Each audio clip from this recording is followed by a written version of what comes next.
Hey, welcome to another episode of Super FX, the show where it's RF or bust, baby. I'm Matt. And I'm Tyler. This is episode number 7.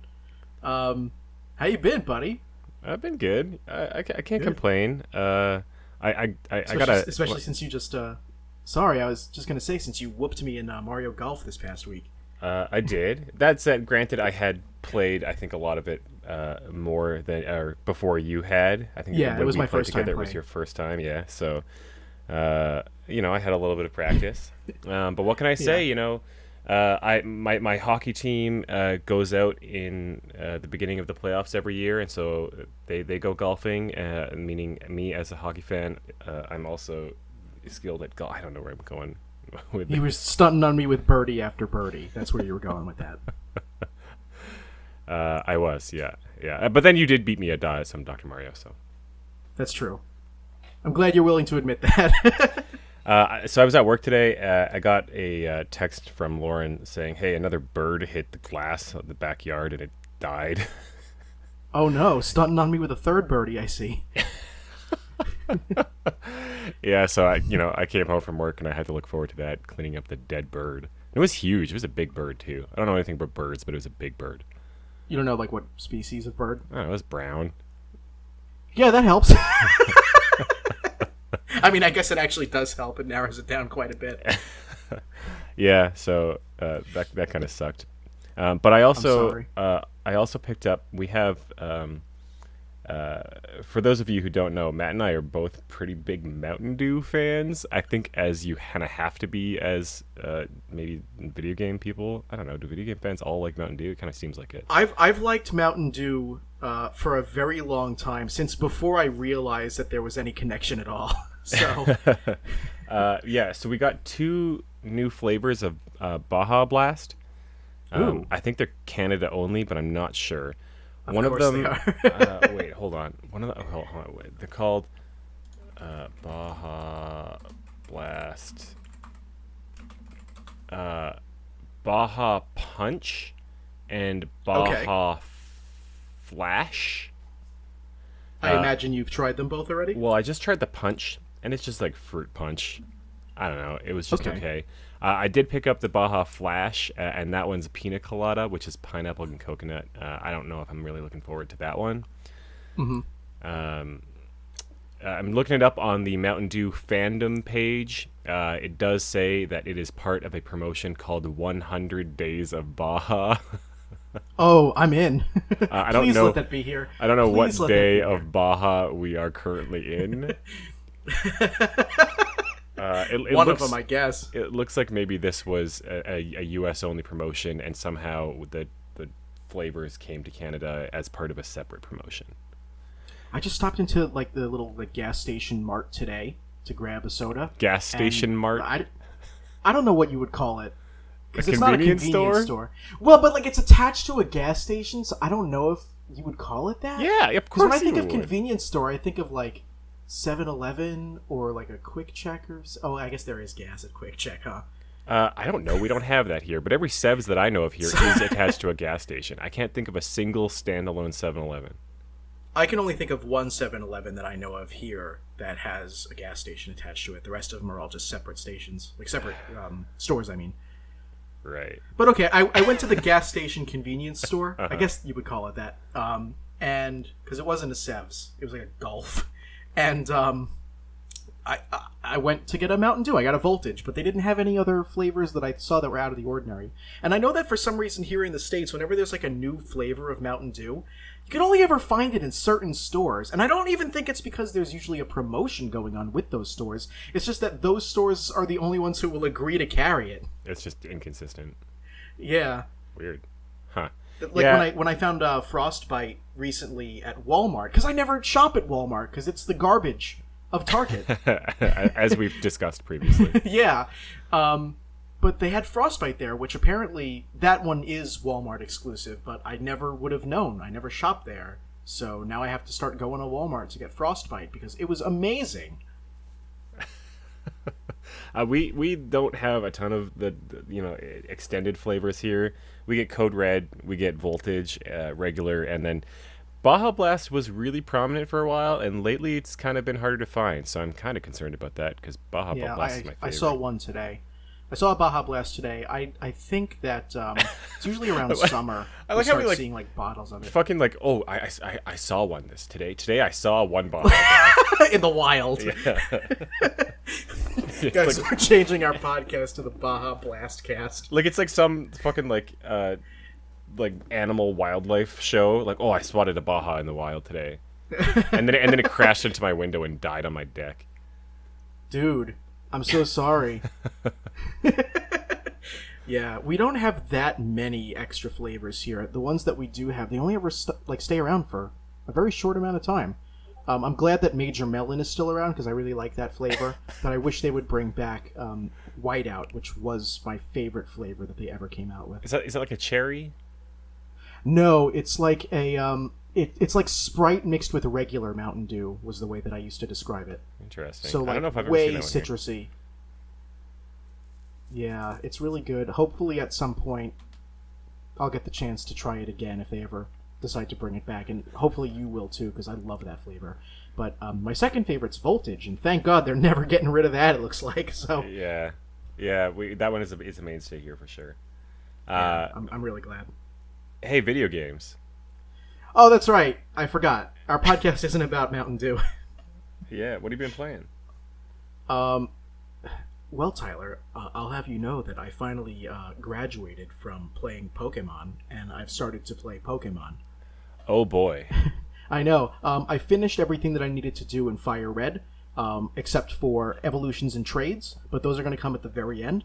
So I don't know if I mentioned in the last episode, but I just started up Leaf Green, and I am very close to the end of the story, and then pretty much from there is just going to be cleanup, and then finally moving on to the actual proper Gen 3 games.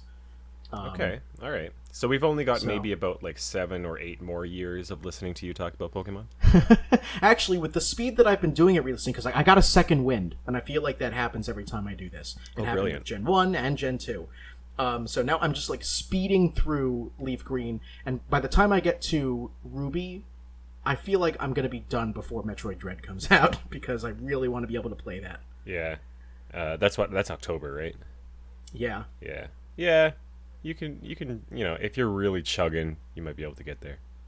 I mean, yeah, each game is only like about maybe 26 to 36 hours. Mm-hmm. I think the Gen 3 games might be like 40 or so, but like the proper Gen 3 games. Mm-hmm. And, I'm working from home doing my language lessons, and I go out to lessons occasionally. So I have a lot of free time on my hands because I don't do a lot of driving anymore. So, I'm playing Pokemon a lot. I can play Pokemon for quite a number of hours, even on a work day. So I think I can get it done by October. That's good. Well, I'm glad. I hope so. I'm happy to hear. And then I'm happy to not have to hear you talk about Pokemon anymore. Yeah, right. Me too. What about you? I hopped into Crypt of the NecroDancer. I picked it up from Limited Run. I think maybe not Limited Run. Maybe you got the physical copy? Yeah, it's like a special edition, so it came with a whole bunch of stuff. Oh, hell yeah. Yeah, and they have the DLC on cartridge, which is nice. So, yeah, I've been diving into that. So if you're not familiar with Crypt of the NecroDancer, it's kind of a pixel art roguelike. I'm playing on Switch. It originally came out on PC, and then I think it's come to pretty much everything since then. And the kind of main mechanic of the game is you're not confined to moving to the beat of the music, but you are extremely encouraged to. In that it's got some real like kind of thumping, not necessarily chiptune, but a little bit more like bit pop metal kind of vibe going on. The soundtrack's done by Danny Baranowski, I believe, who also did Cannibalt, which is one of my favorite mobile games of all time. Oh, hell yeah. And The Binding of Isaac and Super Meat Boy. So a lot of like indie classics, like indie darlings, have been composed by him, and the music's great. But the mechanic of the game is basically you're moving to the beat of the music, and all of the enemies that you're playing that you're fighting against are also kind of moving to the beat of the music. You know, you move in four directions, and you kind of learn as you progress along. You learn the patterns of the enemies.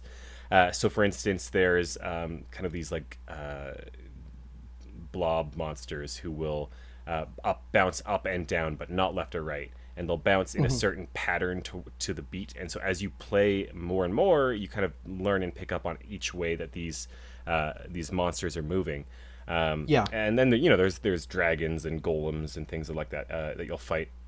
And what's really interesting is because of the way that it's all based in the rhythm, is that the game really has this interesting flow to it. That I feel like I haven't really experienced before. It's as I was playing it, Lauren could hear me play, like pressing the buttons, and she heard the music, and so my button presses were all timed with the music. And so she was like, "Are you playing a rhythm game? Is that a rhythm game?" And I'm like, "Well, I mean, you kind of could call it a rhythm game." Yeah, that's what I said. I was kind of like, "Well, no, but kind of, I guess." Well, no, but yes. Yeah, and so it is like it's a rhythm game in a way, but it's got this really fun and just addicting flow to it because of it. Is that you're really just like bobbing your head and really kind of getting into it, and it really is just very engaging because of it. In terms of the actual kind of the depth of the game, it's a roguelike. I'm not exactly huge on roguelikes. It's very much the traditional, and I mean, I guess this was one of the, when roguelikes were really starting to pop off, this was one of the earlier ones.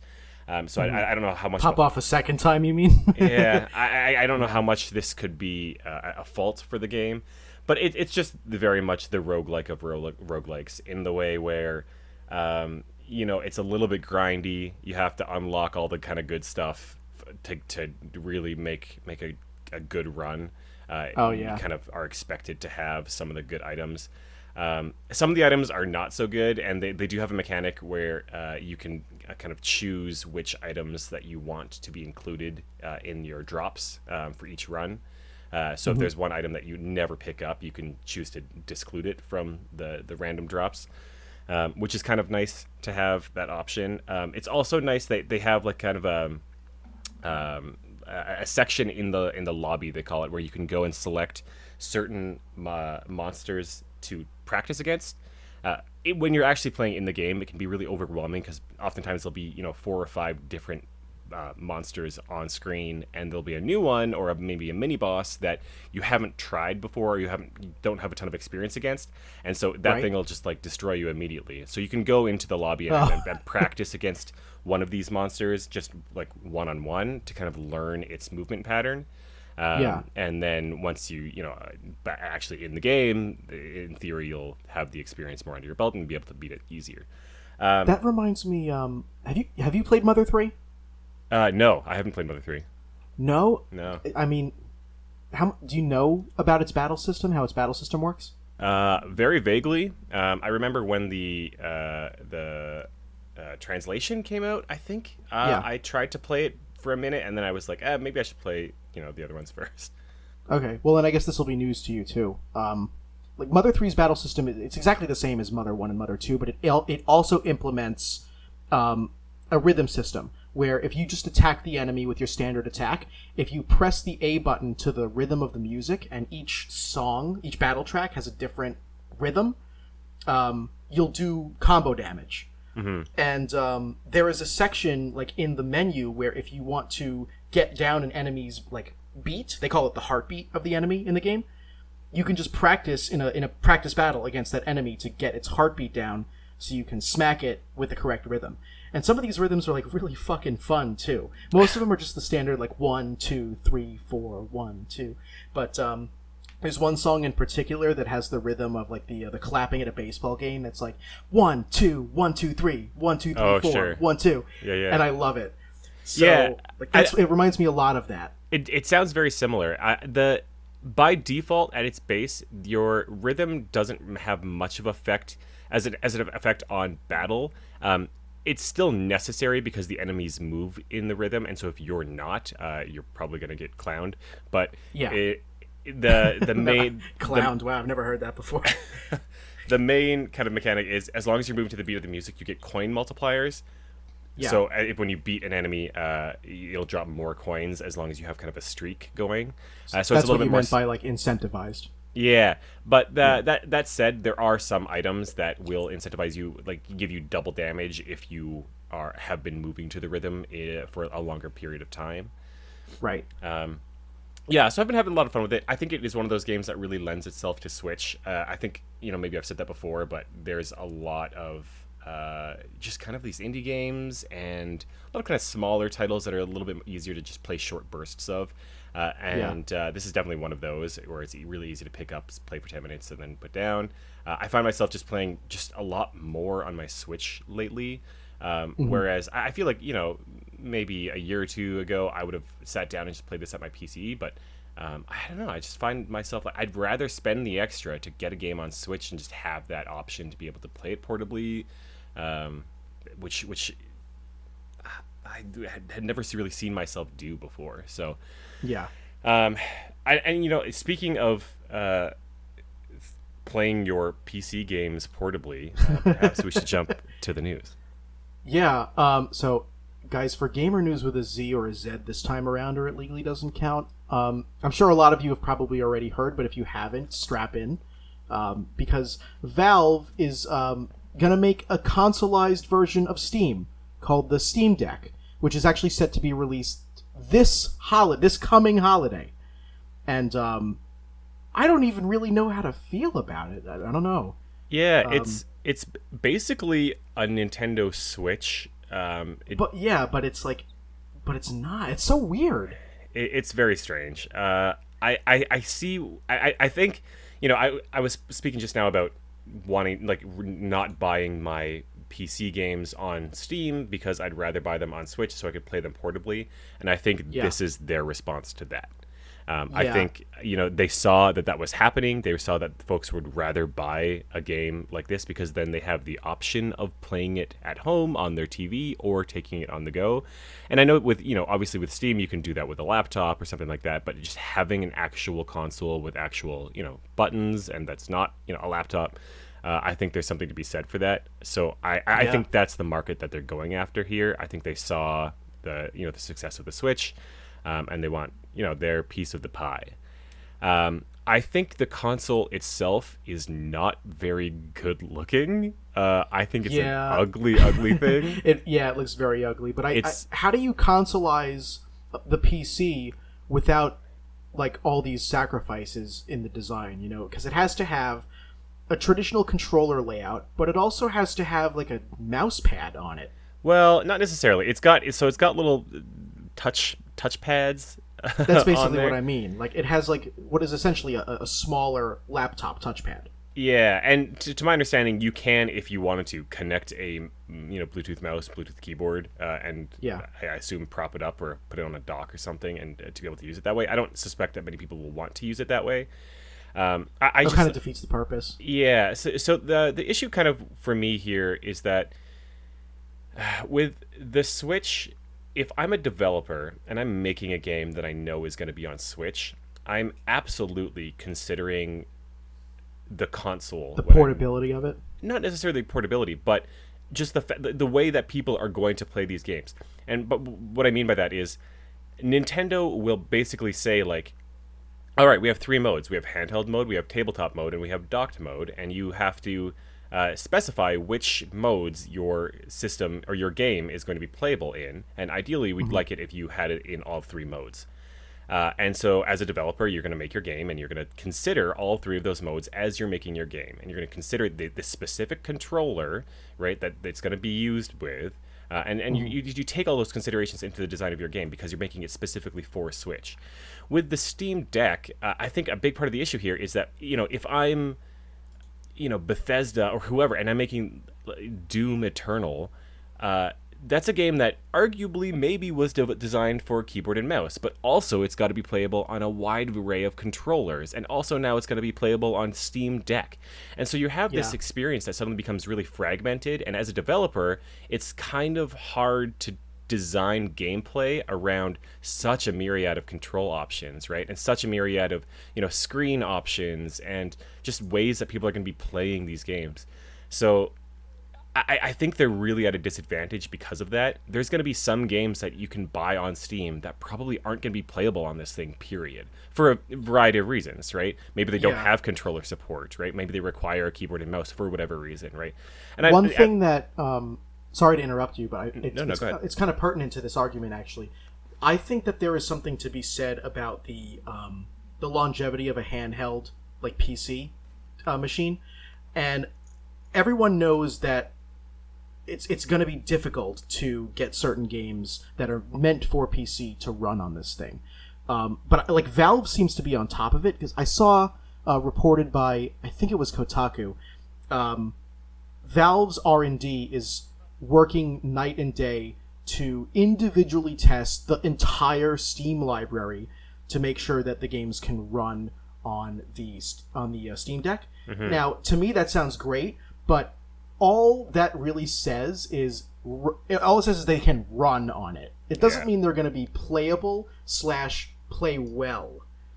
Yeah, like, do you need a keyboard and mouse attached to play this specific weird? All it says title? is that they're going to run on it, and I mean that's a great start, but it doesn't answer the real question that you seem to have, and I have the same question too: is every game going to be playable the way that you kind of imagine that it should be? Because if I imagine a handheld console like the Steam Deck, the way that I imagine myself playing it in nearly 100% of scenarios is always going to be in my hands. Mm-hmm. So, is every game going to be playable in that way? And I feel like the answer has to be no. There are just some games that it's impossible. Yeah. Yeah, it'll be interesting to see kind of how it goes. The other weird thing to me, I mean, maybe not weird. The thing runs Windows. It's at its core, it is Windows. They said that, it's just a Windows machine. Yeah, and they've said that you can hop out of the kind of Steam overlay thing that they boots into, and you can just kind of go into Windows and run Windows, which is great. Like, that's a great thing that for you to be able to do that. Wonderful. And suddenly it opens the options of running emulators and doing this and that, and not having to be kind of stuck in the Steam library.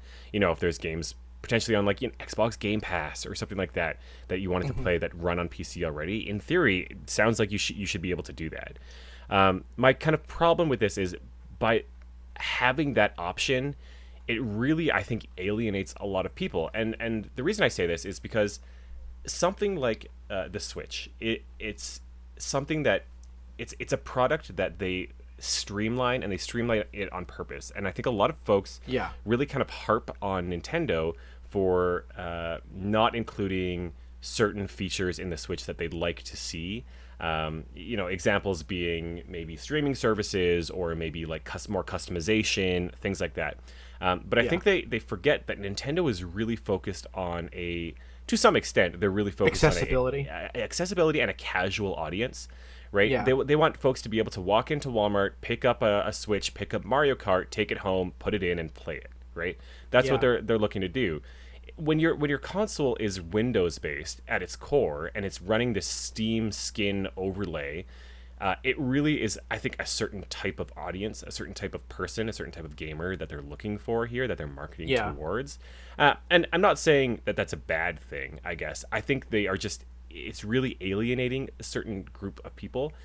For instance, I would not in 1,000 years convince my mom or grandma, or maybe a friend who's not super into gaming. I would not in any realm tell them to get a Steam Deck, right?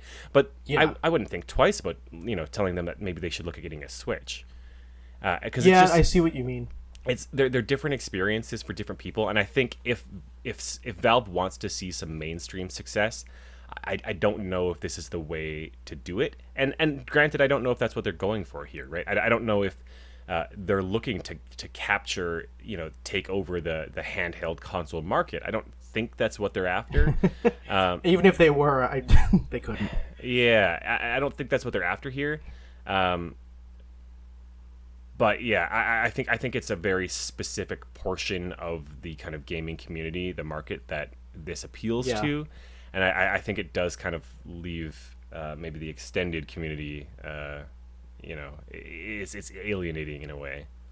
Yeah, I actually had this conversation slightly earlier with Jackie. I'm talking like less than an hour ago before we hopped on to do the show. Mm-hmm. And one thing that I was a little bit confused on is anytime like some sort of product comes out, I'm always curious. Sometimes it's obvious, and sometimes it's really not. But I have to ask the same question here: is like, who is this for? And some people might be like really quick to shut me up and be like, isn't it kind of obvious who it's for? It's a handheld version of PC games. It's for everybody.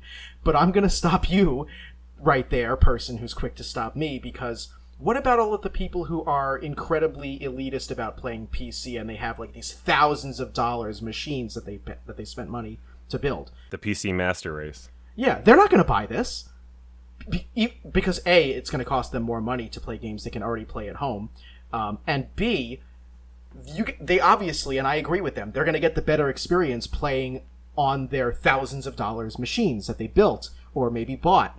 Do you think that this is, I mean, the value proposition here is, those, I like to think that Valve knows that those people are going to play on those consoles or on those machines, but they want this handheld console to be able to take those games on the go. Possibly.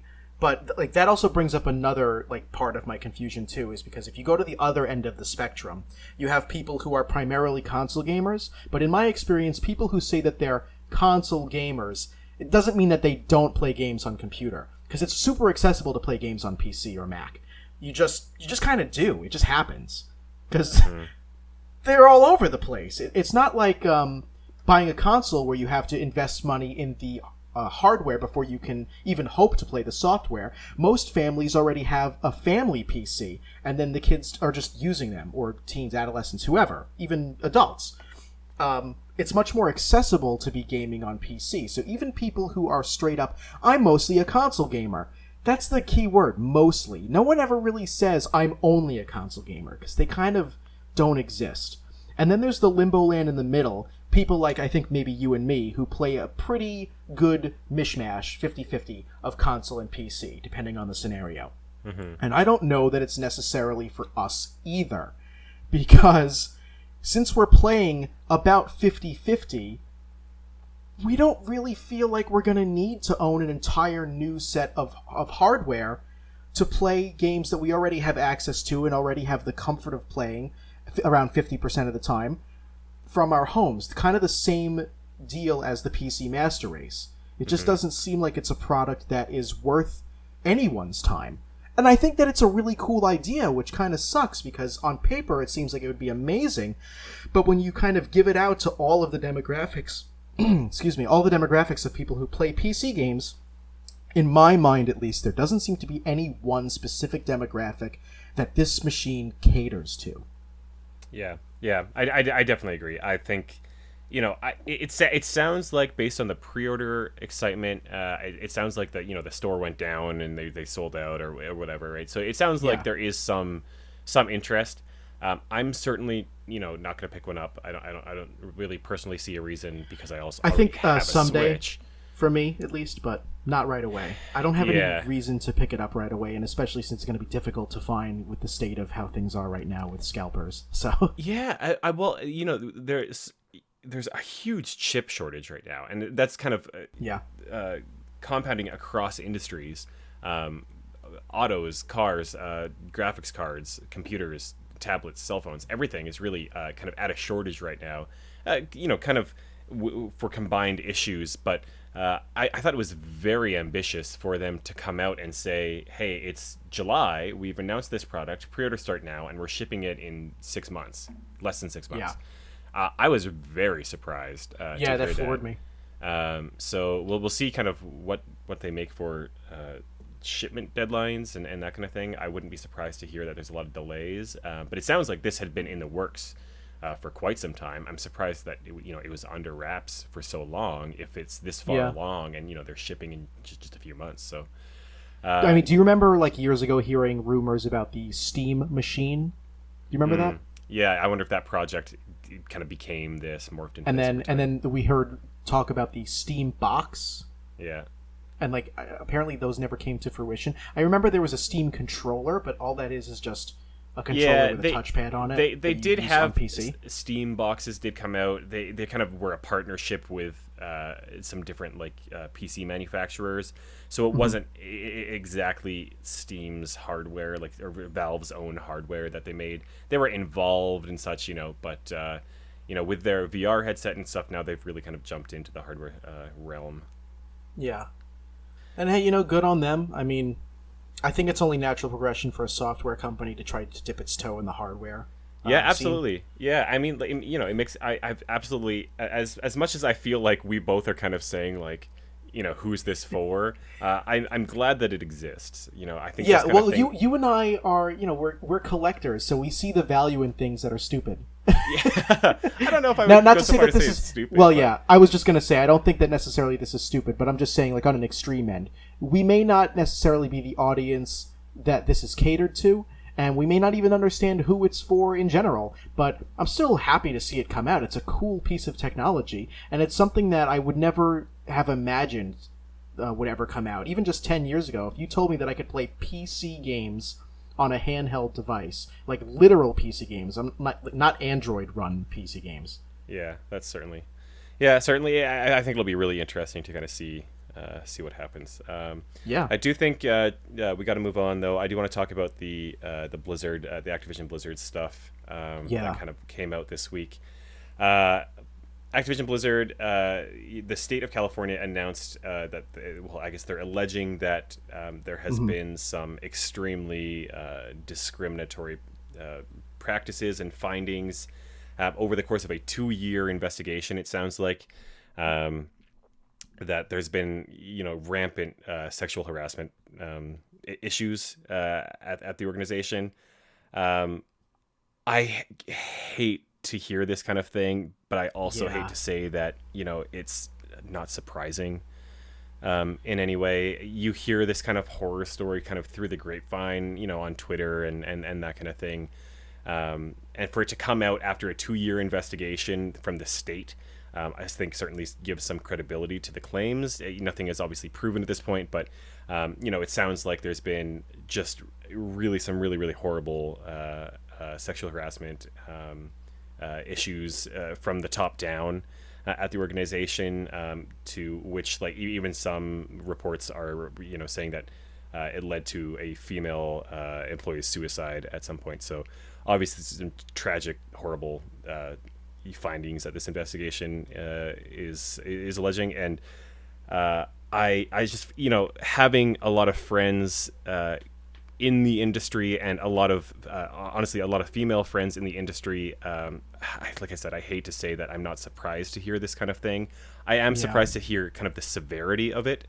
It's by some of the accounts, it's just some really obviously disgusting and just terrible things to have happening. It sounds like it is my understanding of the kind of the California's justice system is pretty weak, admittedly, but it sounds like there are civil cases, which will likely result in some fines and potentially arrests at some point in time. Obviously still ongoing. Last I heard, the president of the company said, obviously they're taking it very seriously and they're going to do their due diligence to investigate. But based on the reports, these kind of findings are so high up, and it sounds like so deeply ingrained in kind of the culture of the company that it's an internal investigation is likely not what's needed at this point. And it sounds like the state of California has kind of recognized that and is taking matters into their own hands. Pretty devastating, I gotta say, considering Blizzard Activision is obviously a huge player in the gaming landscape, especially with the scale of Overwatch and the Overwatch League. There is a lot of big sports corporations and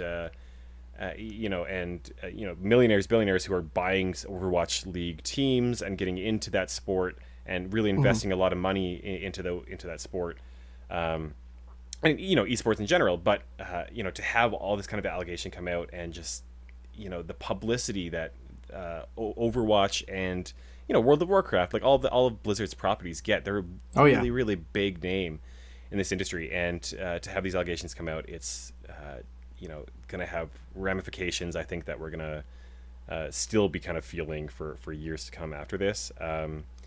Yeah, it's such a shame that like something like this is in 2021 is still happening. Like there, I'll be the first to say, and I don't think I even have to say this, but for the record, like there is no place in video games, in any hobby of any kind, for sexual harassment or sexism. And the fact that we're still seeing this in such places as high up as Activision Blizzard is terrifying. And it's disgusting. But it's not anomalous. It happens too often. Yeah. Obviously the gaming industry has, we saw a number of years ago with the Gamergate. Yeah, of course. The gaming industry as a whole is obviously kind of under a magnifying glass at the moment for this kind of harassment and abuse, and it doesn't help. I like to think, as time passes by, that things are getting better, and we've moved on from the Gamergate thing. Obviously, that's not the case. There's always going to be the outliers and the bullies and the trolls, right?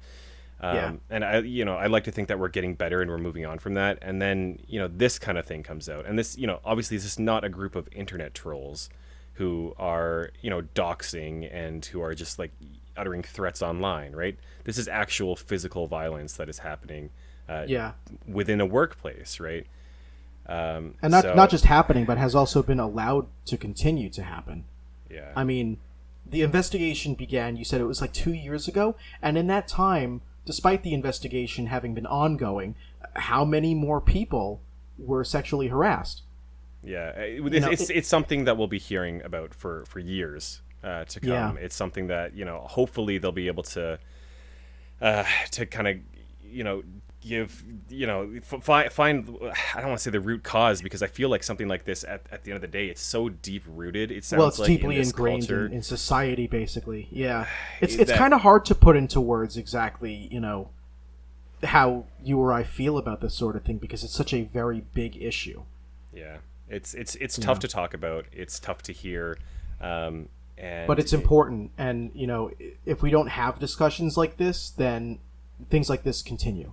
Yeah. So absolutely. it's important that this came to light, and it's incredibly important that it's getting mainstream media coverage, because this really needs to be dealt with. Yeah. Yeah, the like I said, the games industry as a whole, it's had a bad rap, and this kind of thing doesn't help. And it goes so much deeper than the reputation of the games industry, right? Like obviously there's something I care about, but that's not what's important here. What's important? Yeah, no, of course. Because at the end of the day, these are people who happen to work at Activision Blizzard. The livelihood of these these women are obviously so much more important than all of that. So there's nothing good about this. Obviously, it's something that, like I said, we'll be hearing about for years to come. And obviously, I think from both of us, we're wishing the best for everybody affected, and hopefully justice can be served, and there's something that good can come of this in the future. I hope, but yes, I hope so too, and I really do believe so. I tend to be an optimist about a lot of things in my life, and some people might say like, why? But I can see the real picture here and there, but I'm very hopeful and I'm optimistic that this will get figured out and dealt with, and anybody who perpetrated sexual harassment against anybody else, in this case and hopefully in all cases, will be dealt with properly and swiftly.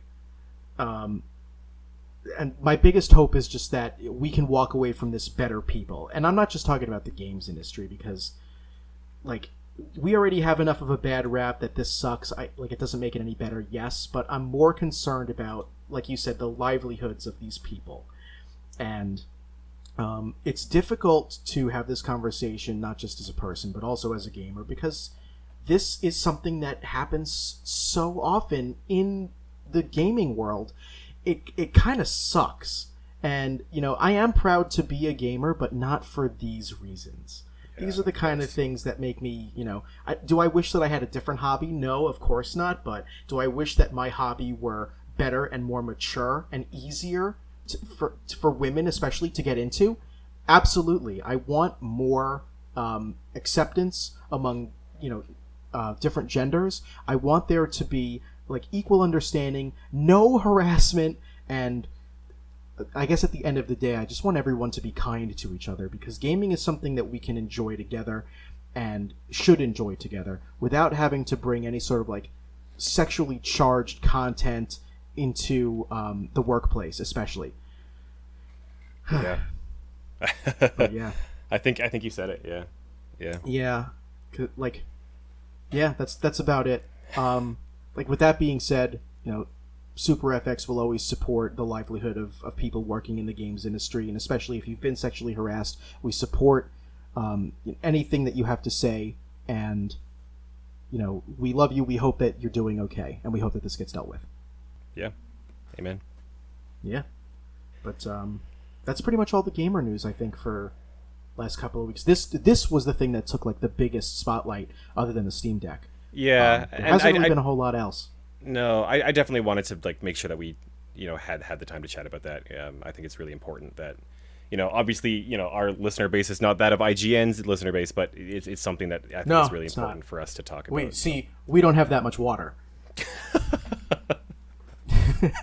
there's a Pokemon joke, a Gen 3 Pokemon joke nonetheless. I just can't get away from it. But I don't think you ever will. Well, we'll see. But anyway, I have a gaming milestone to discuss with you. All right, let's hear it. So I've been collecting for the better part of 13 years, or should I say all of 13 years.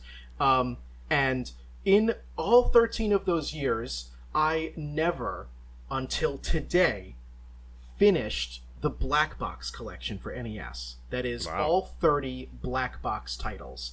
And for the uninitiated, to be a Black Box title on the NES, you just have to be a Black Label game with a specific font that has a little picture on the bottom denoting what kind of genre you're in that Nintendo released. They're basically, for all intents and purposes, they were Nintendo's first-party titles for a couple of years. They all had the same design and the same font, and it's been a small collecting goal of mine ever since I started. But when you get lost in collecting, you kind of don't realize what things you put to the wayside.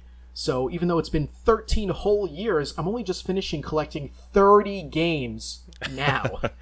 I feel like it's one of those collecting milestones that everybody kind of sets off. That as a collector, you're like, oh yeah, NES, got to get all the NES stuff. And you're kind of like, okay, what's the NES stuff I need? And you look at the NES library, and I'm like, yeah, that and that and that and that and that, and it's all Black Box stuff.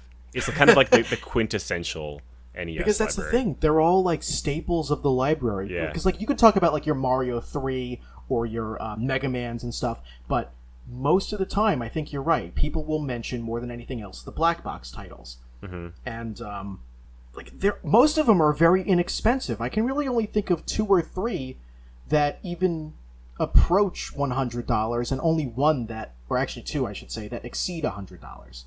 So they're really easy to get. I guess just I've been a collector for so long, and I collect for a lot of different platforms. So I guess it was just kind of natural for me to take this long to do it. So what was the final pickup? The final pickup was one of the most common ones, of course, Donkey Kong. I have been on the lookout for it for a while, and because it was the last one that I was missing, I decided that I didn't want to get it on eBay. I wanted it to be a natural find. So I put my friend Max on alert, and my friend Jason, and my friend Chris, and Jackie. Oh yeah, so natural. That I know. Natural find. Well, the thing is, I didn't want them to look for it online. If they happened to see it in the wild, or if it came into the store, they could be like, "Hey, Matt, it's here." This way, you can come in and buy it, and there's a story attached to it instead of just, "I bought it on eBay for $50." But it came into the store today, and Max called me immediately when he saw it, and he was like, Matt, Donkey Kong came into the store." I was like, I'll be right there. The man himself. He's here. Come say hi. He's here, signing Don King autographs. Kong. Oh my God! Have I told that story on the podcast? I don't think I have. I've told you that story, right? Let's hear it. Don Go. King Kong. When I was working at the store a couple of months ago, someone came in asking about Super Nintendo games, and they wanted like Mario World and Mortal Kombat, but they had like a very thick Hispanic accent, which is fine. I could totally understand them, but the way that he said Donkey Kong. And to this day, I'm still not 100% sure he didn't totally say these exact words, but he absolutely sounded like he said he was looking for Don King Kong. Did you think he meant like a King Kong game? I mean, he obviously meant Donkey Kong, but I swear to God, because I speak Spanish, so I could understand if he meant to say Donkey Kong, but I swear it sounded like he meant to say Don King Kong, like it was 3 words. Maybe that's just what he wanted. And I was just like, I'm sorry, come again? Come on, you know Don. I know Don. Everyone knows Don. That's King Kong's real name. It's just legal. He was christened with that name. I don't have any. I don't have any pickups to report this week. I literally got nothing, but I do have something on high alert, and that's the Playdate. You know about this? No. Playdate is a new handheld console that's coming out by Panic, who were a games publisher but are now getting into the hardware business with the Playdate. It is a black and white handheld console that's coming out, or the pre-orders start on Thursday. It has a crank. And the crank is not to charge the battery. The crank is a input device. So a lot of the games that are going to be on it are controlled via the crank, I suppose. I'm looking at this right now. They're really big on indie devs. The way it's going to work is you get a season of games. So I believe it's like 2 games every week or every other week or something like that.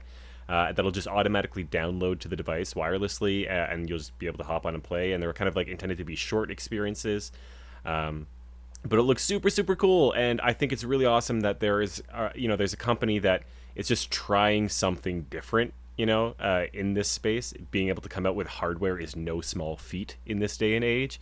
So being able to like release this piece of tech, and it's got a crank, and it's in black and white, and it's going to have some interesting experiences on it. I think that's super, super cool. So I'm really excited to see what comes out of it. It might be a total flop, but I really want to have one. It's like bright fucking yellow. It looks like cool, but like not good, It reminds me of, do you remember the Pokemon Pikachu, like the little Tamagotchi Pikachu thing? Yeah.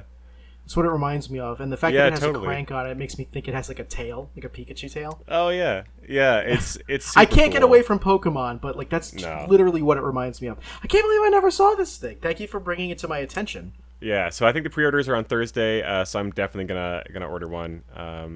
They even have like they're totally going all in on how like fucking quirky this thing is. One of the things you can buy is a dock, and the dock is partially a pen holder, like it's got a slot for a pen. And it comes with like a yellow pen to match the console, but it's like a charging dock. But like that's it. It's a charging dock, and like I think it has like a clock mode that it goes into, so it'll like sit on your desk and look cute. It's like a pen. So like holder. the pen is just a regular pen. Yeah, it's not just a touchscreen pen. It's not a stylus. It's just a pen. I don't think it has a touchscreen. I think it's just buttons and crank input. Yeah. So I don't know. I think it's super super cool that there's somebody doing weird stuff like this. It's like they could have just made a fucking iPad, it's a touchscreen, and it, like that they could. There's nothing stopping them from doing that. But they're like, yeah, fuck that. We're gonna make a new game console. It's kind of like a Game Boy, but it has a crank. It's black and white, and people, and they're like open sourcing the like development engine, so like you can like go on a web browser and like make games for it. Wow, this is gonna be interesting to see. Let me know if you are able to place a pre-order for it. Yeah, it sounds like the demand might be actually like quite high potentially, so I'm gonna try to get in right when the pre-orders open. It's kind of funny that this is the kind of shit that I'm buying and not like a Steam Deck, right? Like, hey, you know that thing that can play like literally millions of PC games and emulate probably any console like under the face of the. Yeah, whatever. You can play those on your actual PC. This thing's got a crank. Yeah. So super excited for that. But yeah, no other Yeah. pickups. I promised our listeners, and realistically, this story should have already been told, but you must tell the Xbox story, because I said last episode that we would say it first thing, and it slipped my mind. You have to tell this story. We have plenty of time left in the show. Hit it. I guess I can Yeah. tell the Xbox story, the famed Xbox story. It is summer. It is yard sale, garage sale season, which is where this fable takes place. This was probably I want to say maybe 4 years ago at this point. We like to go out on Saturday mornings in the summer to hit up garage sales. I think you call them yard sales in the U.S. There's actually a distinction technically in the U.S. It's just if you're selling out of your garage, it's a garage sale. If you're not, then it's a yard sale. Yeah, I guess it's pretty interchangeable. Garage is pretty colloquial here, but if you said yard sale, people know what you mean. Yeah. So we kind of drive around the city. There's a couple older neighborhoods that we like to hit up because they'll typically have more interesting stuff. But on the way back, we turn onto the street where the apartment that I was living in at the time was on, and we saw a sign for a yard sale, a garage sale, and we were like, okay, sure, like last one right before we head home, we'll check it out. And so we get there and follow the signs. And might I say, I freaking hate when you're driving around and somebody's got a garage sale or yard sale sign, and it says, hey, yard sale. And in tiny ass text, it says like the address. And you got to slam on your brakes while you're driving to get out your binoculars to see the tiny address. I know. I've seen some signs where they just straight up write it in pen, not even marker, where it's not pen is the thinnest thing you could have thought of to use to write your yard sale sign. Sometimes they put an arrow and sometimes they don't, and it's like, hey, do you want me to come to your fucking garage sale or not? Yeah, don't just give me the address. What am I gonna pop it into my Well, I would pop it into my GPS. But definitely. I think the average person would just be like, well, I don't know where that is. Yeah, yeah. So I'm not gonna go. I digress. This please. One, I remember it being decently marked. There was potentially an arrow. So we pull up. And it's an older lady, maybe, middle-aged, 50s, 60s kind of thing. Mm-hmm. And she's smoking a cigarette on the driveway, and her garage is open. And maybe there's a couple other people there perusing. So we pulled up, and it was me and Lauren and a couple of our friends, and we just start kind of poking around. And Lauren said, "Oh, hey, there's some Xbox games," and I'm like, "Oh, sweet, but let's flip through those." And they're all really yellowed, from cigarette smoke, I imagine. Yeah. But they were all 25 cents or something, and I was like, "Oh shit!" I don't have most of these games, so I grab a handful of them. And I saw Xbox games, so I'm thinking, okay, there's got to be an Xbox around here. And so lo and behold, a good sign. I find the Xbox, but I didn't pick it up yet. I noticed that there was also a little PSP case, and it was full of PSP, just loose PSP UMDs. So no cases or anything, but it was a cartridge holder. It had maybe 8 things in it, and it was $5 for the whole thing. And I'm like, sweet, that sounds great. So I picked those things up, and then I go and inspect the Xbox, and it's pretty dirty, and it's just kind of sticky, definitely they had been smoking in the house, quite a lot. But I figure okay, I'll be able to clean it up, and there was just masking tape on it that said I think $10, and it had it had the cables, it had a couple controllers, it also had the little remote adapter. Plugged into one of the controller parts. The remote wasn't there, but they did have the little remote adapter, or it might have been an adapter for a Mad Catz wireless controller or something like that. Yeah. So I'm sweet. I don't have an original Xbox, so I'll take it. $10 is pretty darn cheap. So I've got this armful of stuff at this point, and Lauren's poking around, and I think she found a couple plant pots or something. She's big into plants, so. Mm-hmm. so we kind of poke around a little bit, and we go up to the lady, and she was very nice, and we kind of said, "Hey, would you take?" I think that the everything that we had in our arms was priced at total maybe $20, and I kind of said, probably, would you take 15? And she said, "Oh yeah, of course." Yeah. And so Standard fare. yeah. So I forked over the cash, and she was wearing this denim jacket, like a light wash denim jacket that had embroidery on it, like kind of like gems and the stitching and stuff that was like very lovely, and all through the front of the jacket. And Lauren kind of just said, offhandedly said, "Hey, I love your jacket. Like, I love the embroidery on it." And she said, "Oh, like, thank you. Like, I did it myself." And Lauren said, "Oh, that's really nice." And she said, "Yeah." And the woman slowly stood up and put out her cigarette and said, "Yeah, I didn't want to get a tattoo when my son died, so I did this instead." And she turned around, and on the back of the denim jacket, in huge embroidery, it said, like, "R.I.P. Noah, 1994 to 2017." Mm-hmm. And at that moment, I looked down at the video games and the Xbox that I'm holding in my arms, and I realized that I just purchased a dead kid's Xbox. I remember when you messaged me that day, and you were like, "Matt, you have to I have to tell you a story. Can you get on like Messenger? Like, can I call you?" And you were like,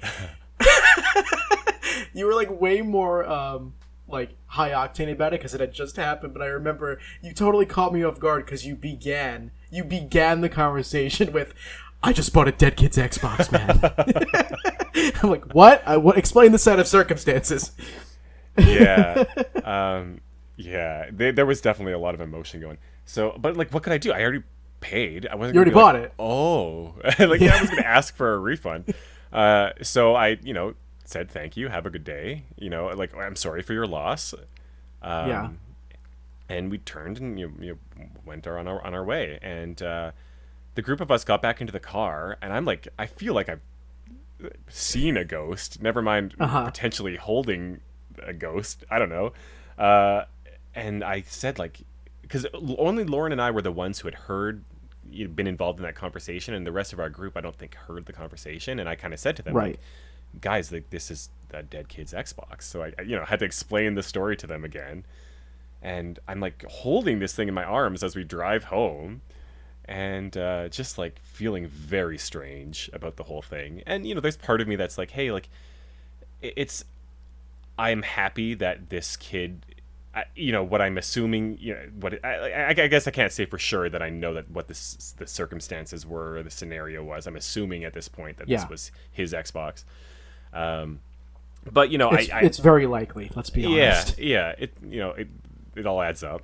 And I in a way, I feel kind of happy to know that maybe this kid has passed on and is no longer with us, but his Xbox lives on in a collector's collection and will be treated well. And Yeah. you still it's have not it? like I do. So I take it home, and it's, like I said, it's quite like dirty. So I gave it kind of a once over with a wet cloth, and kind of cleaned up all the dirt and dust and grime that was on it.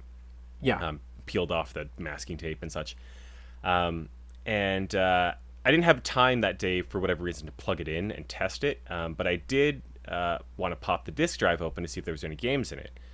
And so I didn't plug it in, but I you do the little paperclip thing where there's a little ejection hole. You put the paperclip in and it pops the disk drive open.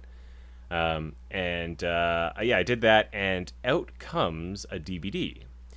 And the DVD is for a movie that I was not familiar with, but it is a movie called The Craft, which I looked up, and it is a movie about witchcraft. Oh no. Which apparently has like quite a cult following now. I think it was maybe a 90s or early 2000s movie.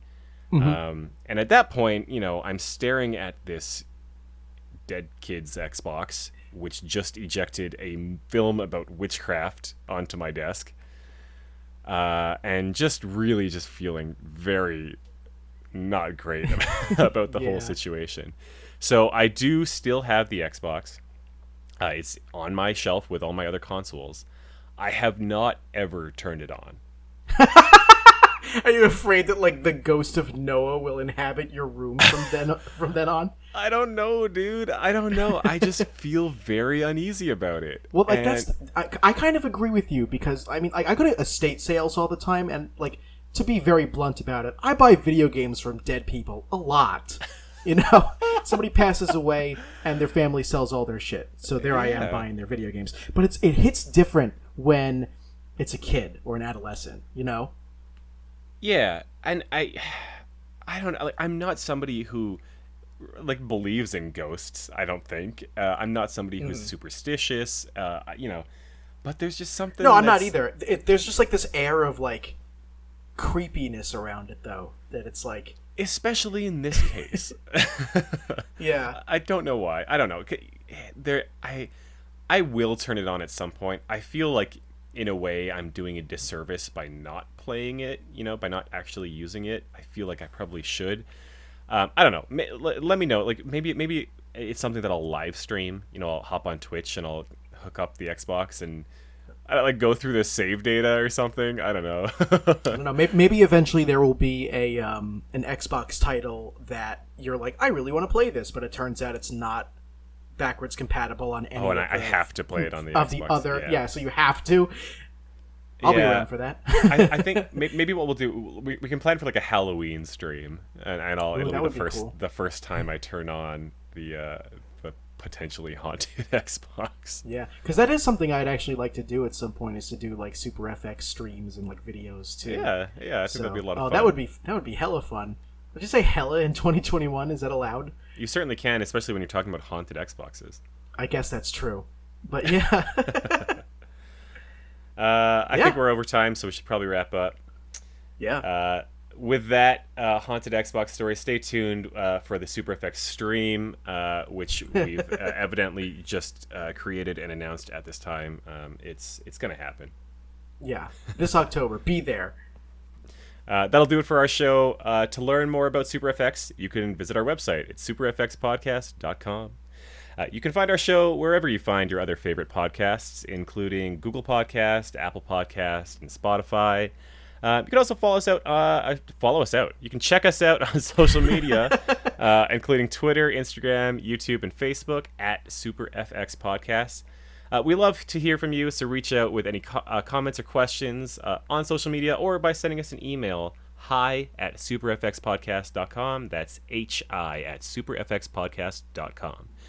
If you like what we're doing and you'd like to support us, please consider becoming a patron at patreon.com/superfxpodcast. If you're listening on YouTube, consider liking, subscribing, and leaving a comment. And if you're listening on Apple Podcasts, help us out by rating and reviewing our show. Our special thanks to Kenny Martin for our theme song. You can find him at Kenma, that's KENMA.bandcamp.com. Check out the rest of his work. It's really cool stuff. And a special thanks to you. As always, thank you so much for listening, and we'll see you next time. Later, Baders.